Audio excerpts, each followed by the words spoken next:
Today is Wednesday, June 24th, 2026, and this is a meeting of the Senior Center Building Committee. This meeting will be held in person at the location provided on this notice. Members of the public are welcome to attend this in-person meeting. Please note that while an option for remote attendance and/or participation via Zoom is being provided as a courtesy to the public, the meeting or hearing will not be suspended or terminated if technological problems interrupt the virtual broadcast, unless otherwise required by law. Members of the public with a particular interest in a specific item on this agenda should make plans for in-person versus virtual attendance accordingly. This meeting will be live on Zoom. The public may access the proceedings by joining Zoom meeting ID number 375-414-6055 or by calling 929-205-6099. For additional information about remote participation, please contact Carly Antonellis, Assistant Town Manager, at atm@ayer.ma.us or 978-772-8220, extension 100 prior to the meeting. All right. Can I call us to order at 4:34 p.m.? Can I get a motion to approve or amend the agenda, please? Madam Chair, for the approval of minutes, I have been remiss in making the amendments to the minutes as previously requested. So I would ask that we defer those minute approvals to the next meeting. All right. Any other amendments? All right. So can I get a motion to approve it as amended? I'll make a motion to approve the agenda as amended. Okay. Second. All right. We are all here. So all in favor? Aye. Chair says aye. Awesome. Okay. So that brings us right on up to Dan and permitting updates. Okay, so yeah, the first bulleted item there, water Comcast line and service update. So the project is still in construction. They have installed both water main and conduit under the railroad tracks. So right now it's all the way from the site to the opposite side of the tracks complete. And then they started installing water main from Park Street. They made the connection in the roadway back toward the railroad tracks where they left off. So they're working on that gap right now to finish the project. I did, and this was Ken's idea, I did take one more effort at talking to Comcast. I mean, I have a pretty big contact there about fiber. And he said he would add it to the job. No changes, no additional cost to us. So they're going to pull fiber and coax to the site. So we'll have options of both. He said coax is really for your TV and fiber, obviously internet. So he said they do want both, but good news there. And so supposedly that's my verbal. He said they're going to do it. He added it to his work order. So Great. we're supposed to get both. I just, on that point, I mean, obviously it's great that the fiber is pulled to the job site. The question then for the town is going to be whether or not, because as I don't fully understand, but as I understand, there will need to be switch upgrades and eventually software upgrades in order to make the fiber people quite usable. And I'm not sure where that connection would be, whether it comes down into that side of town. I know that they put fiber in some parts of town. So all of this to say that the fact that the fiber is in the conduit headed to the building doesn't necessarily mean it's going to be activated until they've done the software and the switch upgrade at some point. Yeah, And I don't know if they're planning on doing that or where. No idea. I think when we become a customer, that's, so what the project we're doing right now only breaks into a handhold in front of the site, Yeah. right? And then they'll have a loop or whatever, it gets an expansion, like the expansion. Yeah, they have like a school of School additional loop, fire right. and each handle. But when we become a Yeah. customer and apply for being a customer, that's when we'll negotiate for equipment activated. You know, Okay. Yeah, right. Yeah, okay. No such thing as too much bandwidth. no. No, so that's where the project is right now. I don't have, an update on when it will be done, and once they finish that gap of the water main, then they have to do the testing of the water main, which is bacteria and pressure, so you have to watch a lot. So still 2 weeks out for sure, and being completed. I'd say probably the end of next month, first expansion. Next one. Good. Is that on target, the timeline? I don't know we had in the schedule Yeah, for the project. I think it is. Way Yeah, ahead. I mean, it's definitely, yeah, it's like, as far as the site, it's awesome. So it's before the sites, where it gets done. So I guess the other good news would be that there's been no unanticipated cost overruns at this point in time. And knock on wood. Yeah, yeah, so far, yeah, unforeseen have been That's good. limited, yeah. If you want to talk, Ken, on the next bullet, the planning board? So you're set. Okay, okay, so on the planning board, as you may recall, we were going through what's called site plan review with the planning board.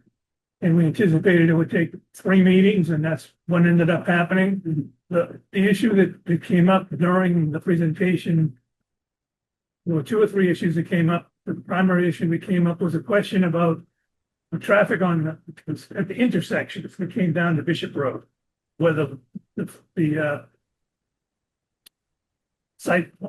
senior center building committee would have any impact on, in the building itself and the traffic or at the intersections. We kind of responded to that, so I brought just a copy. I'm not going to read it, but Jim DeVillis, the engineer, and Katie Petrassi wrote, I thought, very clear-cut responses to the question regarding traffic. They provided a number of hours that the building was open, the number of cars that came to and from the building, anticipated use of the parking lot, turning traffic off and on the street, a number of other responses. So at the end of the day, between the second meeting, which is when, let's put it this way, the first meeting is a presentation, we went through the presentation. You then get comments from the town departments between the first meeting and the second meeting. We got those comments, Jim DePhillis, the engineer, myself, Katie, and John Kaplan responded to those comments. The next meeting, the only thing was really left about the comments was a couple of questions on traffic, whether this would have an impact on the intersection with Bishop Road, meaning Park Street. Katie responded to that between meetings 2 and 3. We made responses and discussed that with the departments that were involved, meaning Danny Ruiz, the chief of police, and so forth, and wrote written comments. By the third meeting, pretty much those were addressed, and the way it ended up going was we have got a formal decision that's been approved and voted by the planning board, and now it's been signed by the chairman. And the only thing that came up in that decision is the fact that we will review this discussion about the traffic as we get into the project. It may require us to participate in adding signage on the street. We may have to look at the intersection and do some clearing at the intersection with Park Street, get better visuals. Just anything that we think would work together with the town in a cooperative way. And the term that was used is basically to work with DPW to compromise on what may or may be done at the intersections at Park Street and Bishop Road. The other thing that came up was our drawings never contained one of the requirements is a photometric plan of the lighting. So we never actually had it on the plans. We talked about it, and we will provide that either probably through John Kaplan and the electrical engineer on the parking lot lighting. So there is a requirement in the site plan review throughout the town when we do this, that we give the parking lot lighting cut sheets on the lighting itself to get a photometric, so that they can see the coverage on the parking lot is adequately provided. And we know it is. It's just a detail we'll provide later. Lastly, I thought the most important thing was the waiver, which was voted by the planning board unanimously to provide the waiver for a requirement that parking not be behind the building. So there was a waiver voted and parking lot.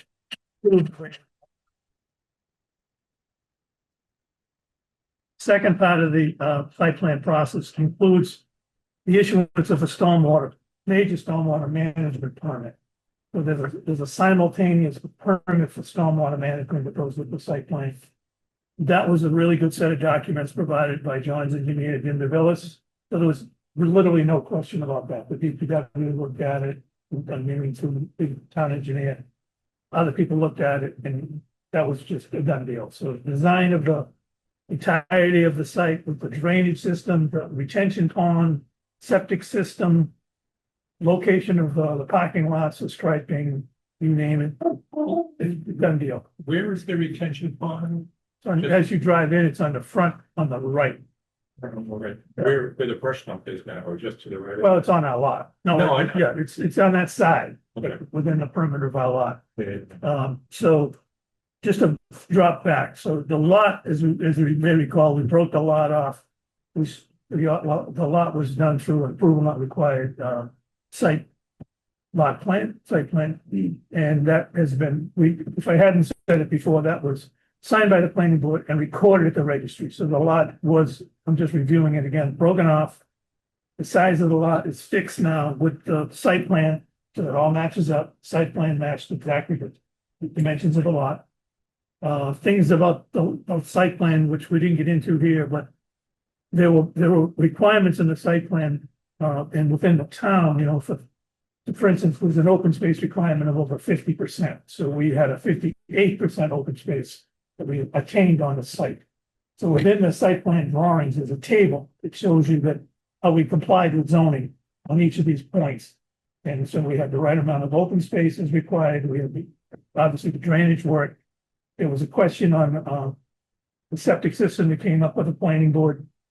So on so I'm sorry, Ken, on the lot itself, The lot itself, there is 58% of the lot is open space. correct, under our definition of open space. Now, that was all part of the dimensional requirement that we had to make the lot sufficiently big enough. Yeah. So areas we didn't clear and areas that we landscaped later would still be counted as open space.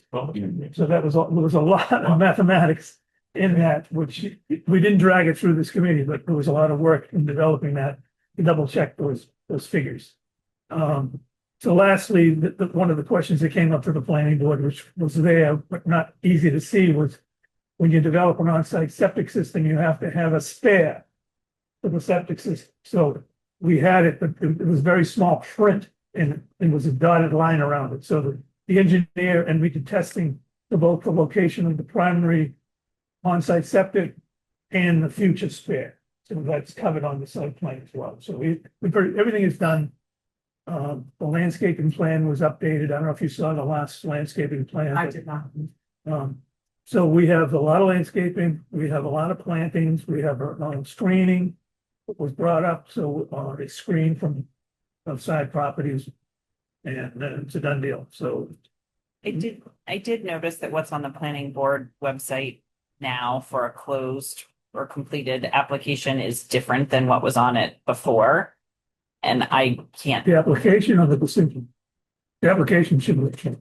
well, it still says three things, but I could never find, I can't, the color site plan that Jim presented during that first one, it's not on the planning board site anymore. No, because it was never submitted to Danny Ruiz. He showed it on the board. Oh, gotcha. He Okay. showed it up on All the right. screen and he sent it to us. So I saved a copy of it. Gotcha. So we have, what do you have it? You have a copy of it. I couldn't find it the other day, so I went back to the planning board page Oh, to find it. So okay. I'll go hunt and find it through the email, but Okay. So one of the things that the engineer did, the second meeting of the planning board was he took the site plan, which goes in, black and white for the approval and colorized it. So it did become much easier to see it.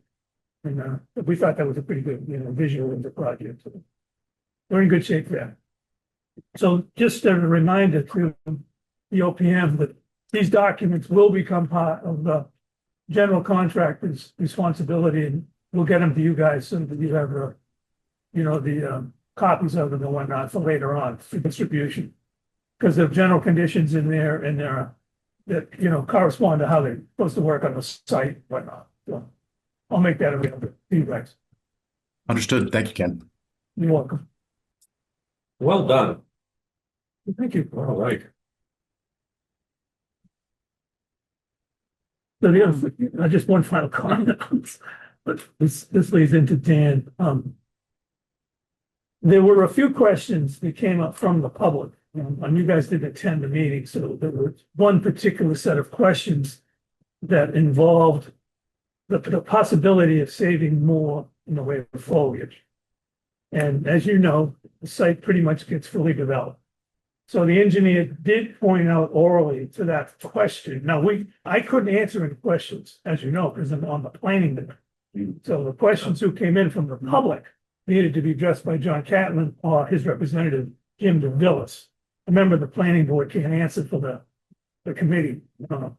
And I thought he answered very, very appropriately by showing on the plan where we delineate the perimeter of the work, with a silt fence line or a hay bale line, and they call it what's the name of that silt sack that we put around it. It's delineated. So he showed the delineation of where some parts of the site do not get touched at all. So that helped emphasize the point that we are saving a proportion of the trees that just never get touched at all. They're still within our lot. And that was important for the open space, conversation. And then when you go to the final landscape plan and you show the number of plantings and new trees that are put in, that represents, a way to replace the trees that have to be taken down. The site gets pretty much redeveloped, as you know. So I thought he did a real good job answering the question. And it just moved on from there. And that was about it. There was nobody else, probably from the public that attended the meetings. One or two people on Zoom, but no real big questions came up. All right. Great. All right, Dan, you want to give us an environmental update? Sure, MISA. So let's start with MISA, endangered species. So we're talking blading turtle and our checklist submissions and natural heritage. So since our last meeting, the last building committee meeting, May 14th, there's been twice now we've responded with additional information that natural heritage has asked for. I did reach out to Goddard, and said, hey, are we still on schedule? What's going on here? And, he said he feels in general we're still on schedule, even though we have fallen behind a little of the actual schedule that we have in our overall schedule with the green highlight. But, once we get that take letter, that's the next item we anticipate getting. That's when we can move forward with the CMP development and turtle protection plan development. So he says they don't anticipate requiring any more information for natural heritage to be sending us the take letter. So at this point, it's really just a natural heritage, like giving them a nudge and telling them we gotta keep going. I'd be more concerned. MIPA will take a little longer. MISA, once we get that take letter, we're pretty much there, and we're working on CMP and turtle protection, and well, not too far. Yeah, question. Yeah, what can you brief us on what their follow-up questions were that they asked? So I don't have the specific questions. I know they wanted more photos from the site was one thing, so they could see more of what was going on without an actual visit. That's all the staff at Natural Heritage who are reviewing this. Wow. That was the first one. I didn't see the most recent correspondence, which was more specific to Goddard, but I'll get that. And natural heritage is state or feds? State. Yeah. Yeah. Yeah, we're within that area, that area of town is Yeah. Priority habitat. already habitat. So that's MESA. MIPA. So right now, looking at the current schedule, and I walked through this with with Goddard, Owen at Goddard the other day. So the MESA will be published in the environmental monitor. The first step is what's called the ENF, environmental notification form, and that has to sit on the environmental monitor. So that's where it's out there for public comment. It sits there for 20 days. It'll be July 8th through July 28th. And then after the comments are received, then a decision is made by the MIPA people. And that decision will come August 7th. We anticipate that decision to be, okay, now you need an EIR, which we have the rollover EIR already in place. So that would automatically get posted in the next session of the environmental monitor, which would be August 7th through September 8th. So then that would sit out there for that period of time for comment, roll over EIR, environmental impact report. And then the comment period ends September 8th, and then a decision is made by MEPA on September 14th. That's when we get sort of our final letter and certification from them. It'll be September 14th. They have actually a schedule MEPA does on their website of all the I'm holding it up, but I mean, all the environmental monitor timeframes, comment periods, and decision dates, et cetera. And so these dates I was reading off come right from that, and I walked through with Goddard the other day. So that's when September 14th is the important date. If if things don't change and we stay on track, and MEPA doesn't do anything to jerk us around or something, September 14th, we expect to get our final letter from them. And that would mean that we could put the project out to bid September 15th or 20th.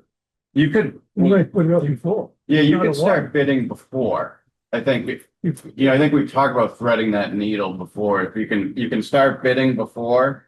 Yeah, And if they have I to could, bid Dan, I'm sorry, was that, did you say September 18th? September 14th, Monday, September 14th. So I think it's something that we can finalize at the working group, but ultimately, the way that I see it of threading that needle is getting out to bid earlier than that, but also giving us enough time that in the event there are some modifications or changes, that we could issue those as an addenda during the bidding window so that we're not going back out to bid. So from rough numbers here, from what I'm hearing, this could be an understanding where we go out to bid and we're out on the street maybe that last week of August or the first week of September. And then during that window, we receive our authorization from MEPA. And that's kind of the last domino to fall. And we receive bids, let's say, third, fourth week of September. Oh, hey, everybody. And so that would that would line up better than what I think Matt's showing on his current schedule as it sits right now. So, that's kind of what we'll do. And we'll start mapping that out, working our way backwards from what we see as a bidding window on here. We're on track right now with our pre-qualification, but it's going to come quick. Okay, Yeah, that's great. Sooner the better, I obviously. got a question. I agree. I happened to see an ad the other day, for an E&F in the newspaper, a legal ad. Is Gotta take care of that, or is that a requirement? It was a legal ad, just like we all spelled out, for environmental notification. Goddard would be they're taking care of everything. They would take care of any advertisements. Yeah, so my question was whether we needed the advertising or not. Is that good? What was it for, Ken? It was for an E&F, another project. Is it? Oh, okay. Need for E&F right now. Usually there is when the ENF gets posted, there is a site visit or like, open to the public at an hour-long period Okay, where you kind of have an open to the public forum or even you can do it on site. That might be what it's for to advertise that. But yeah, Goddard will be taking care of everything. I'll check with them. Obviously with these dates I gave you during these comment periods, that's when we, positive comments are good to have too. If you want to put them in, anyone from the public can submit. All right.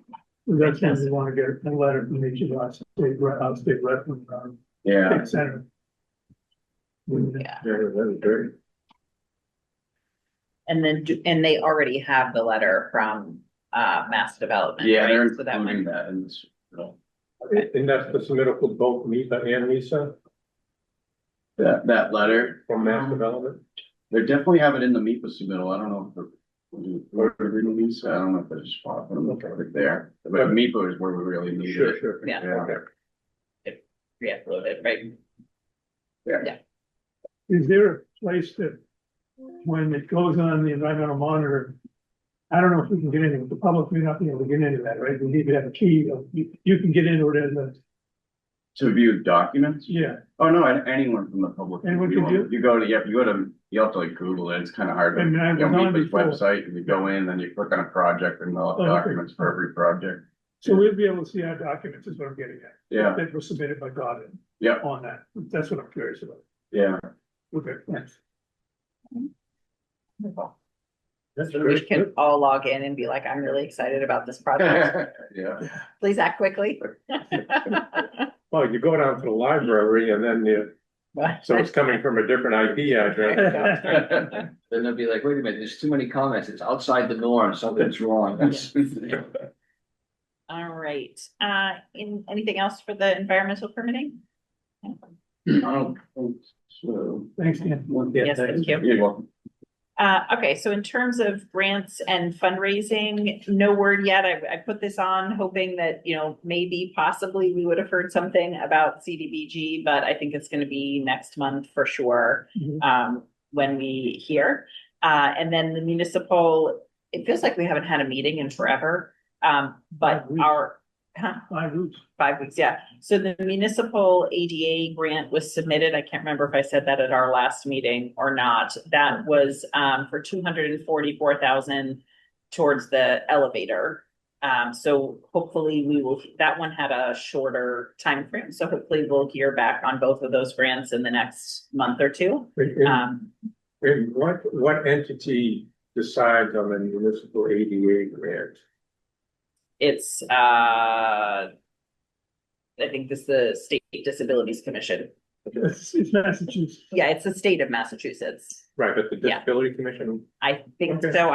Don't quote me on that. I'd have to go back and look at the application yeah. to see which of the many offices we applied to. And thank you to Dave for providing input onto the it was favorably looked on to have either your disabilities commission or members of the community with disabilities to participate in the application process. So thank you for participating in that. That was great. It's So good to have the chairman of the Disabilities Commission. with yes, us. it is. Yes. So, and that was a pretty straightforward application. I kept wanting to like make it bigger or more flowery or whatever. And I was like, it really doesn't need to be. It's a very, very straightforward. So, so hopefully we will get that one. And then the only other, it's not a bullet item here. The Friends are continuing. I just wanted to, since we don't have our liaison here, the Friends are continuing to work very hard. They're getting organized for an end of the summer launch of the capital campaign. They're really getting all their ducks in a row now and getting ready to sort of go more public.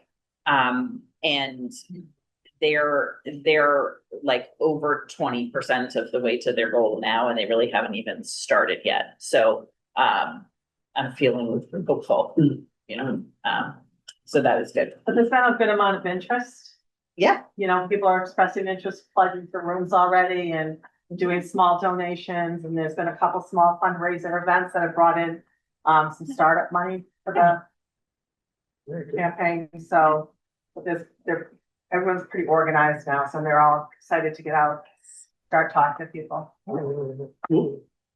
All right.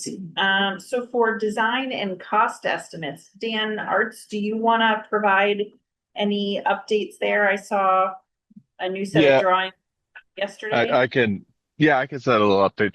I'm gonna say it's 95%. It's hard to really put a percentage, but pretty close to a complete set of drawings were sent out to Pete Timothy on Monday, as well as everyone in the working group. So Katie, you saw those plans. Good 133 pages. Just got a print set the other day that showed up my office this morning. Me and John are currently doing a full little review of that for the next couple weeks. But that's where we're at with the plans. Dan, if I can, I apologize, I didn't open it, but we'll be looking at that and doing a review of the plans. Was there a spec with it, and more specifically the front end of Division 0 and 1, which we are going to have to work with the town and start filling in on? So yes, there's two volumes in there. Okay. The first half you'll have that. The only thing we don't have are wage rates in there yet. Yep. But that's about it. We'll I'll take care of request that. those to be inserted into the project manual. I think I'll have to request those based on the latest estimate from the Department of Labor Standards. So I can take care of that to get those All right. in. And So, the Katie, I'll Division be Zero sending and you something go ahead. soon about the front end where we've put together kind of a template or a matrix of everything that goes into the front end from contract, form of contract, general conditions, supplementary conditions, things that are specific to the town, all the way through temporary facilities, things that we're going to require being on site. Hmm. I want to make sure that we're Yeah. checking off all those boxes and making Yeah. sure Yeah. anything that the All town that. needs. Yeah. All that should be included on the volume you get. We can obviously make sure, double check and get everything in there. Okay. That's about it. Wonderful. I have one thing, John asked, I volunteered to John to drop in and see the building inspector about the drawings that he had submitted before, Okay. which I did yesterday. Okay. And there's no issue there. He took a look at him and didn't really have any questions. That's why he hasn't got back to John.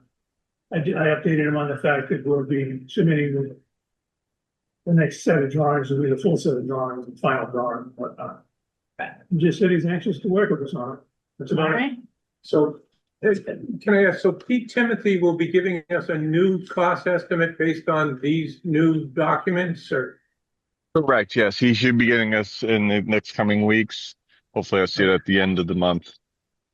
And have we, and this is kind of a general question, have we at the committee decided whether or not we're gonna want to have the additional cost estimate that we put in the budget done?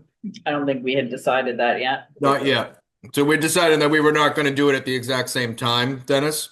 But Yeah, I okay, think depending on what Pete Timothy comes back with, if there are still some budget concerns, then I think there's some work to do, and then there's still some money in our budget in order to go and maybe potentially do something else and price some other things on that set. okay, so that additional 18 is a contingency if the newest cost estimate is outside our comfort range. Correct. Okay. All right, fantastic.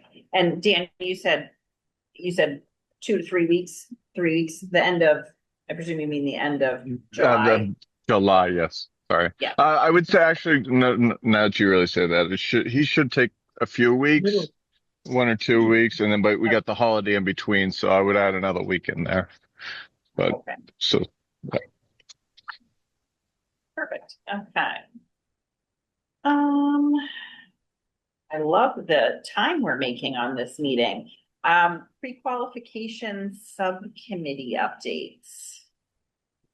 I'll let Matt run with it. We got some hot off the press information. The ink's not even dry on it yet, so we can let Matt. We do. If I put something up on the screen, can folks see it there at the? Yeah, they'll be able to. Okay, let me put that up on screen here real quick. Where is the share button? Sharing not turned on. I'll send a request. There we go. Okay, there we go. So I'll share screen 2 here. Can folks see this? It's going to be tiny. I'll zoom in, but make sure. Not yet. Oh, I'd have to hit share. That would help. So we did, as Brian said, we did receive, as of 2 o'clock this afternoon, our statement of qualifications from all of the contractors and subcontractors looking to bid the project. I can report that we did get the robust response that we were hoping and anticipating that we would get. We had 123 responses for the general building construction and for all of the trades that require that filed sub bids be submitted. So all of those trade contractors who would have to qualify. Now, importantly, that starts with 14 general contractors who would be sort of the main person coordinating the work. We'll have we have a lot of bidder interest, and that's just a great response. So as far as the pre-qualification committee's activities and next steps, we did meet just to go over the process. and discussed the timeline of the pre-qualification process at the end of May. It was on the 26th, anticipating that we would kick into gear following this receipt of all of our statements of qualifications that the pre-qualification committee will be reviewing. So our next pre-qualification committee meeting is scheduled for tomorrow. And what we'll do is we'll work with Laureen at our office who oversees that process from the Vertex side, and we'll essentially divide and conquer. In reviewing these, we'll talk about how these are going to be evaluated, the point scoring, and how we're going to make apples to apples comparisons and make sure that all of the contractors who pass go and are eligible to bid the contract are qualified to do so. So this is general contractors, it's miscellaneous metals, your iron workers, waterproofing, damp proofing and caulking, roofing and flashing. We didn't get a lot of bidders bidders seeking to be qualified, I should say, for roofing and flashing, but this is a quality, not quantity kind of response. These are all companies with excellent reputations. I guess just going down the line, that same thing is generally true for all of this. We did get the most robust responses in the MEPs, the plumbing, the fire protection, HVAC, and electrical. We have 19 bidders for looking for the plumbing, which is just, this speaks to hopefully getting great bidder competition on bid day. So, Brian, anything I missed? That question. So if someone has not submitted through this process, are they excluded at this point? Yep. Yes. Shit. Okay. So this is just covering things that are either the general building contract or things that are subject to filed sub bidders. One of the things that is not a filed sub bid is the site work is one that we see a lot of. It's not subject to filed sub bidding. So the site work is not in this. None of these are site contractors. We don't think. Hey, So, Matt, can we see the electrical? yeah, sure. The GCs, I thought there were a couple of other GCs that might respond, but I don't see them there. I had a few reach out to me, Ken, asking whether or not, what my opinion is of this project, when it was going to go. 14 responses is pretty good here. Okay. A couple of those are not going to pre-qualify. I'll give you the answers to the test right now. They're not going to be qualified enough to bid on a project like this. But most of them will. I'm working currently with four of those general contractors on other projects, all of which are more than qualified to provide bid. Can you scroll back up to the general contractors?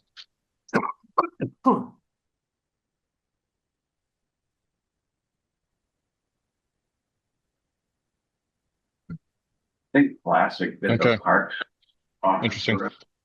Sorry, what did you say, Dan? V? Classic Construction, we worked with them. I think it was the Parks Department garage and office. It's a small building. Yeah. So Matt and I have a lot of experience with Classic. They've done some renos in Littleton with us, and then they also did the senior center renovations in Harvard at the Hildreth House. They're going to be one of the smallest firms that are applying here for pre-qualification, but they're unique in that they're down the street. They've done senior center work, and their DCAM limit is right up against exactly what the size of this project is. And so in their eyes, they feel as though they are tailor-made for this project, knowing us, knowing the town, knowing the area.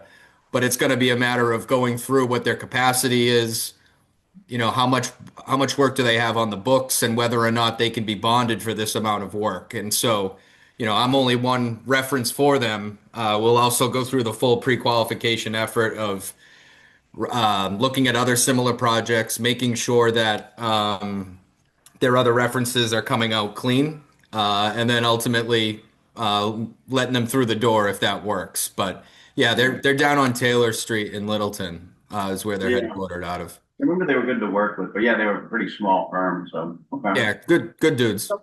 So Brian, tomorrow we will learn what the criteria are that we're going to be using to evaluate each of these firms and then how that process will unfold. Correct. Lorraine will run she runs a tight ship at these meetings, and she'll give you the scoring criteria on it. And then what this meeting tomorrow is going to be is focused on the general contractors, and everybody as part of that meeting will have their homework on how they're going to grade the certain categories. She's going to take on, and Vertex will take on a lot of the mandatory requirements that we'll handle. But it gives everybody some homework so that when we come back, we can all discuss the general contractors as a whole, and then we'll move to the filed sub bidders after that, where we'll kind of divide and conquer by division. Hey, Okay. Brian, just on that, I just want to give you a little heads up. I might be kind of in the meeting tomorrow. I'm going to be driving, so I'm going to try to listen in tomorrow. That's fine. Sure. We'll just send you your homework. All right.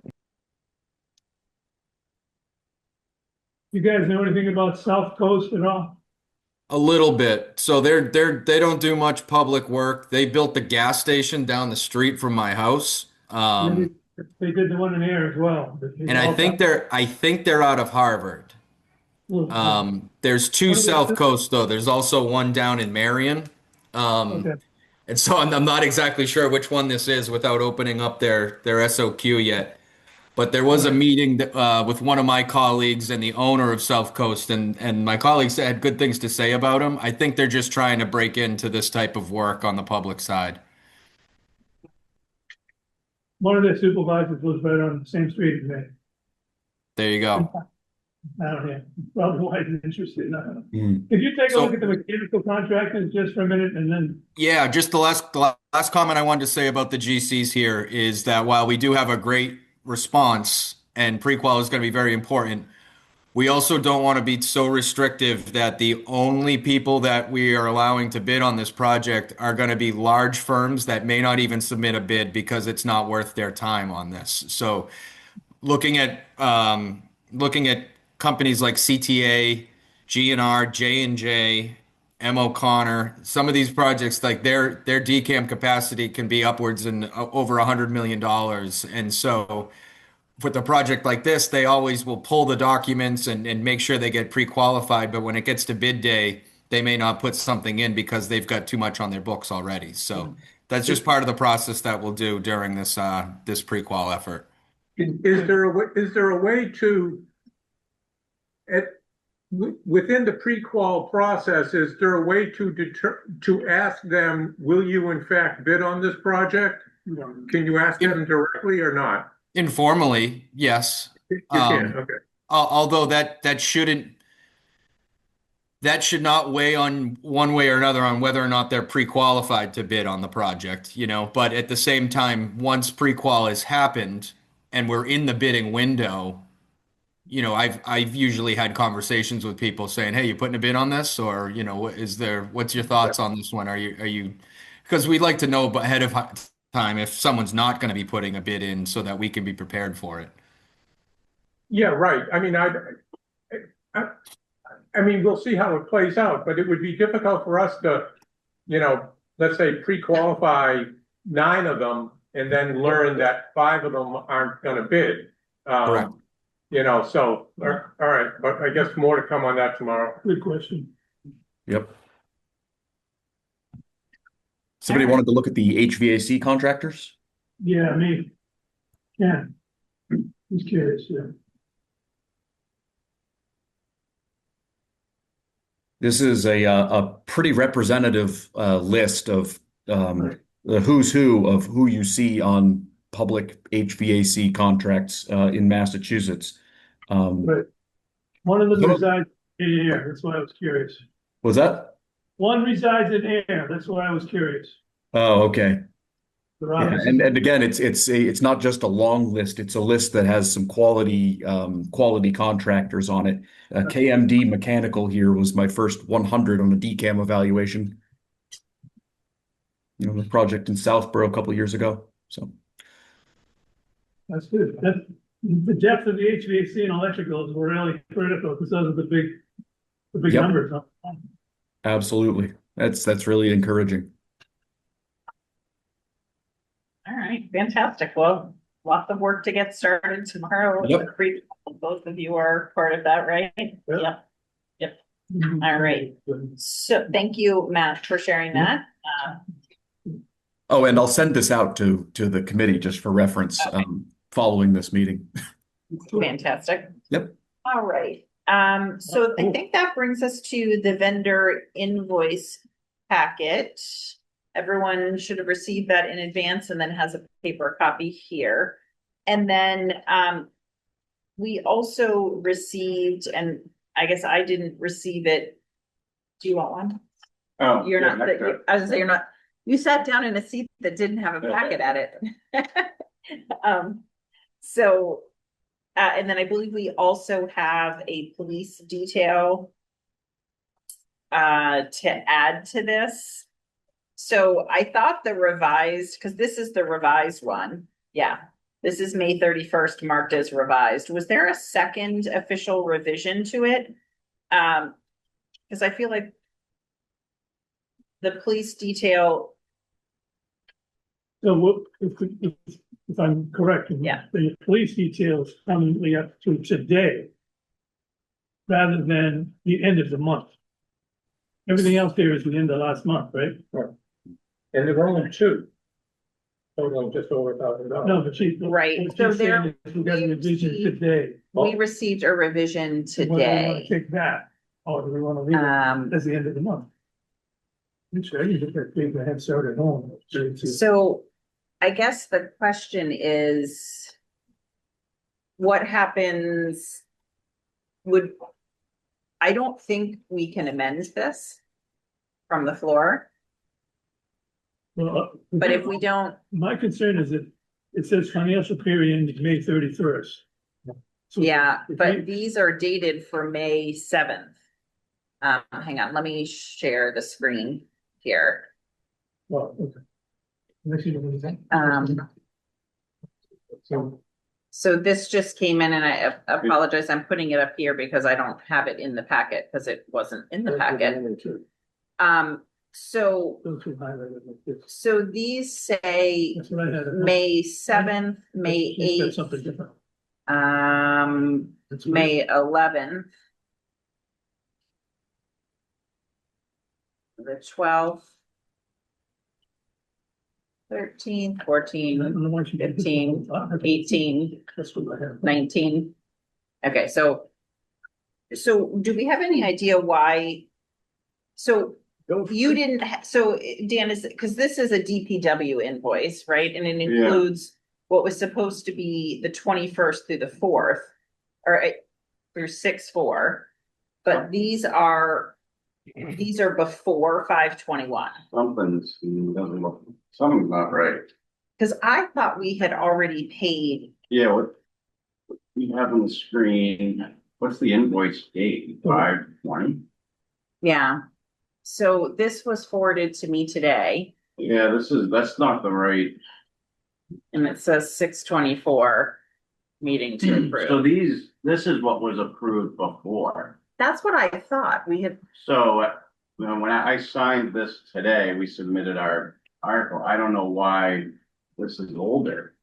All right, now I gotta go back and look. Well, the previous amount on this, oh, never mind, that's the DPW. There's a whole new Not our amount. file. Yeah. You know, the police invoices are June 18th as the invoice date. It's clearly police details that just went from June 8th through June 17th. And so I sent that to Vertex, see if the guys wanted to try to get it into this today to approve, which I think we probably still just should. But I don't know why we're looking at a May. My staff made an error submitting an old invoice. I gotta figure this out. The good news is it's an internal within the town, so it's not like the vendor is being Right. held up. Right, so I just want to make sure, I guess that's true, I just want to make sure we're paying it from capital funds, so there's no emergency on this committee's part to pay it out before, June 30th, June right? 30th. That's not an issue. but Yeah. then what happens if the police department I mean, I guess they can receive it. I don't know what account it goes to on their side. Like, does it complicate it if they have an outstanding bill? They'd have to encumber this, right? Yeah. That's their invoice. So it's FY 26, so they'll encumber. Yeah, that's revenue for them, right? Um, Brian or Matt, are you able to pull up? I have both the VIP for March and April, and they don't show any police detail in them. And so I'm wondering if I'm missing a revised version, because I know We had one revised version, I believe, for April where we got the details late and we shoehorned it in that day, unless that was something else and we did the details separately. But I thought that that was included in that. The only issue that I kind of have globally, and I wanted to discuss this with the committee, is, we're putting our packet together for everything that we've been kind of in control of, and I understand completely that the town wants us to be the conduit for everything that gets paid out of by the contract, by the appropriation. But if the road work and the police details, I actually have no idea how far we are or what has been transpiring, or we don't have any staff out there either. We're just kind of going off of what the recommendation is from Dan and Matt, the town engineer. I'm wondering if it's better to vote separately from the recommendation letter that comes from the town engineer, but we track it on our overall total project budget. I feel sometimes disingenuous being recommending this details, but I have no idea what we're looking at. So, no, but if that's the request from the town, we just include it as part of our packet and hit it against our budget. But back to your question, I'm sorry, Katie, are you looking for the VIP from April revised? Yeah, because I must not have it because I didn't see a revised one. I just want to make sure that that number we had done before isn't this exact 6356, because I thought it was right around that number. It was right around there. Yeah, hold on. I'll find it. Katie, I just forwarded you the most recent email, with Matt Hernan, the town engineer's recommendation. Well, this was 2:30, so there's something else that came in after 2:30 today? What I'm saying is, what that thing from Kerry is, that looks old to me. I don't know why. I thought that was the June invoice, but that's not. That's from May. This is the most recent. This is from Matt. So these are police details from June 8th through June 17th. Okay, so I wonder if Carrie forwarded the wrong email. I don't know. Yeah, I think we got to do some figuring out here. I mean, and then we get back to Brian's point, of how this is being tracked and approved. It's really, I don't know, Barbara and Robert, we need to just get a blessing from them, but it would be much easier to just pay this and then send send a memo like this to Vertex and have them just track against the budget. That would be a little easier. Well, so this makes more sense to me than what Carrie sent. Can you guys still see the? Yeah, and Katie, last month was $6,074.16 to the Ayer Police Department. Okay, that's still not the number that was on the last one. Okay, so I would suggest that we not take action on this. It needs to be. It's got to be figured out. Right, it's got to be revised and figured out and put through. Yep. So I think we need to vote on the VIP as it. The 1,130 to the police. Yes. Okay. So. I will say what you pulled up, Katie, what was approved in the April VIP was April 23rd through May 6th. And what you just had up on the screen, I believe, was from the 11th to the 18th. So they may both be two. Which leaves pretty much the 3 weeks of end of May, I think, is what I don't have tracking of anywhere. So If that's the case, that's a substantial sum of money in police detail, because that's It's two $6,000 bills, a It is. $1,000 bill, and a $9,000 bill. $600 a They day. are. $600 a day. Yeah, Okay. Well, Those are only. $600. All right. So it sounds like there's stuff to still be worked out here, more to come. Yeah. Dan, I'll follow we can- up on it with my staff and the finance crew and see, and try to straighten it out. okay, I mean, I guess the good news is there's still one more payable, like if it creates a huge problem for the police department, there is still one more payables for the fiscal year, so we have to have if we have to have another meeting to get the bill paid by the end of the year, we can. But it just doesn't matter whether it's messing with the police department finances, I guess. Yeah. Okay, Is it the end of the year, like another week? No. Yeah, another but month, there's- excuse me. yes, so there was an accounts It's June 24th. payable due today. It ends in a week. Yeah, and then there's in like 2 more weeks, there's a final reconciliation for Yeah. these last couple of days. So there's one more opportunity. It's just, it doesn't fall in line with our meeting schedule.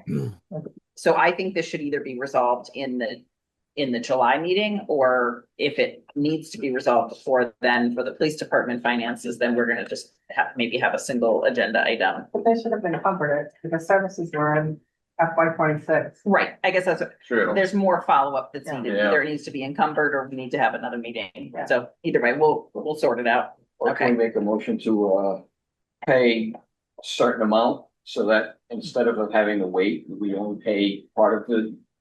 Well, We don't have anything in front of us that we really can, Yeah. right, but we do have the 1,130 yeah, first. that's what's included. Right, yeah, so we will pay Yeah. we will pay it as it appears in Yeah. here. Okay, awesome. So, any Yep. questions about what's actually in the packet? Yeah, so, on the soil testing for stormwater and septic design, Mhm. does that now mean that that John, civil engineer, or the construction company won't have to test the soil? Yeah, What's that? no more testing needed for anything, everything's designed. Okay, And this is actually what was done A long back time ago. in November of last year. Imagine It's that. just somehow, oh, I'm sorry. it's just somehow this bill didn't make Uh-huh. it into one of our VIPs. So I see. it was just brought to our attention that it was outstanding. So So they're In it gonna goes. build us, or get lost someplace, or whatever. Hmm? Goldsmith never build us, is that the idea? they either never built us or we lost it, one of the two. So, and because I think that was one of those things, the soil testing, when we were trying to figure out how to use the last of that housing choice grant. We thought maybe it would fall in there and then it was later or something like that. So, Yes. yeah. So I think it was just an oversight. Yeah, just kind of all of a sudden.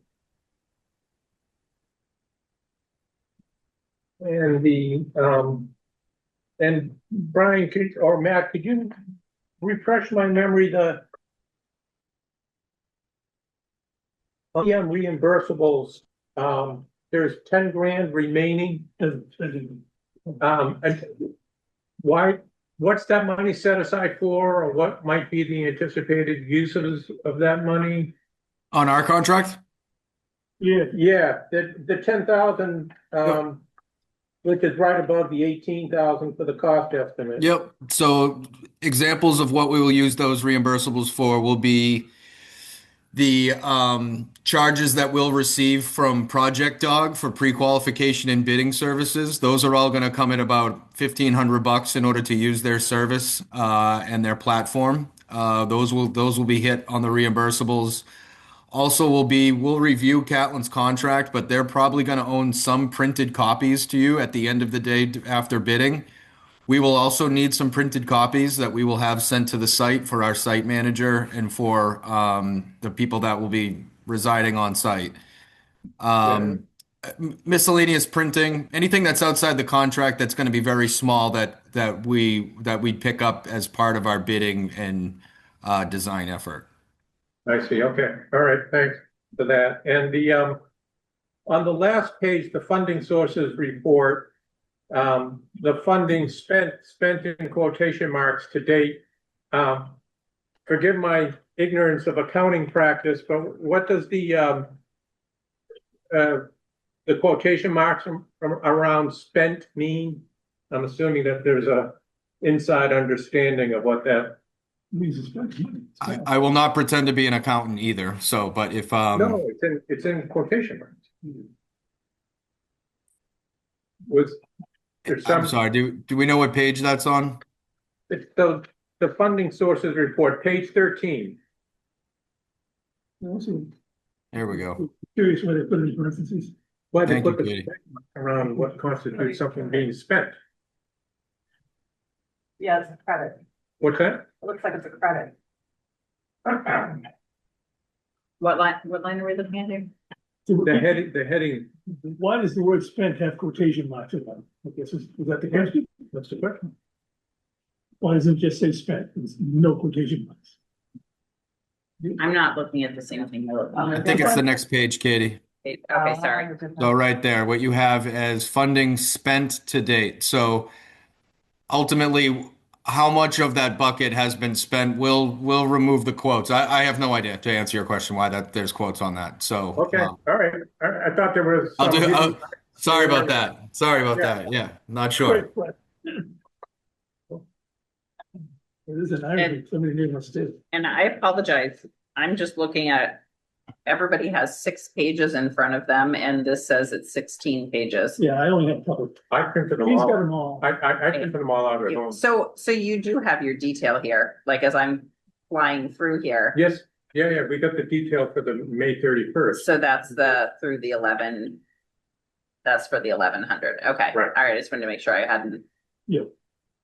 Okay, perfect. All right. This VIP, once a general contractor is on board, their schedule of values and requisitions can be upwards of 30 to 40 pages. And so when we submit this VIP, Katie, I assume we're not going to want to print out a 60-page VIP around the table, but it's something that we'll send out a link for. And then we can also give almost an abridged version with the cover sheet of, they call it the G702, which is the front cover of a requisition that shows who signed it, how much they're billing for. And we can have a copy sent around virtually that if anybody wants to dig into it as to what we're recommending for payment. All right. That sounds fantastic. Because they are getting longer. So. Yep. And they're not going to get shorter. Yeah. Okay. All right. So if there are no other questions, can I get a motion to approve the vendor invoice packet for? Madam Chair, I move that the committee approve the vendor invoice package for May 31st, 2026 in the total amount of $105,675.50. Second. All right. All in favor? Aye. Aye. Chair says aye. All right, wonderful. We have no public here, so no public input. Our next meeting should be, sorry, just looking at the calendar here. The third Thursday is July 16th. Is that right? Are we the third? We're the third Thursday.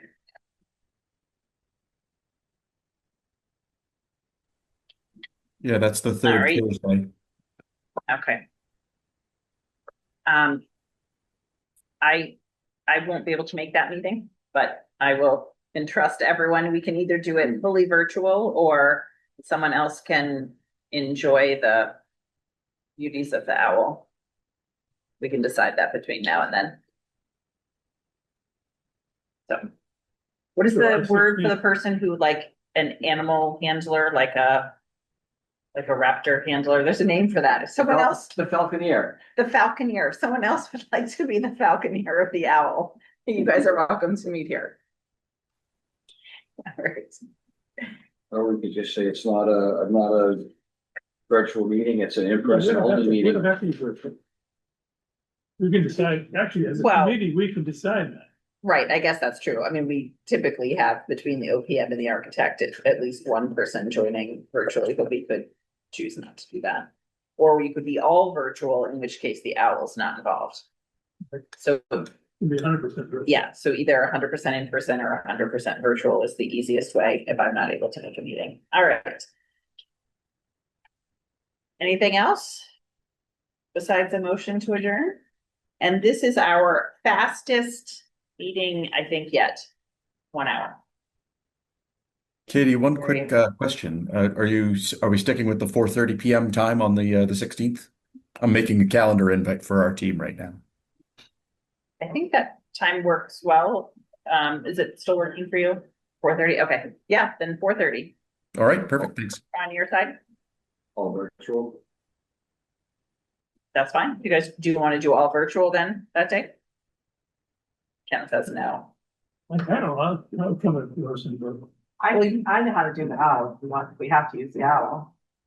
Well, I mean, it's the only, I don't have any other Zoom setup down here. So if you guys are trying to meet in a hybrid format, you have to use the owl. Or, We can do Well, the okay, we can move to the town hall. yeah, is there anything? I feel like there's something at town hall on the third Thursday, but I'm not sure. There wasn't anything. Conservation is second and fourth, I think. Okay, Not we sure. can check the availability because you could always meet at town hall if it's available, Yeah, we do the town hall. because we're off. Wait a minute, Thursday, they're not open at 4:30, we close before that. Well, that's okay. I mean, because the building can be Yeah. left open. But We could do DPW too. yeah, there we go. Exciting change of venue. Nice, finding out how the other half lives, great.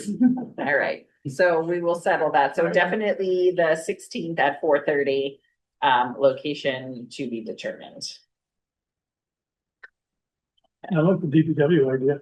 Yeah, we get the. Okay, so, all right, at the DPW. Does it have water and snacks? What kind of hors d'oeuvres we looking at?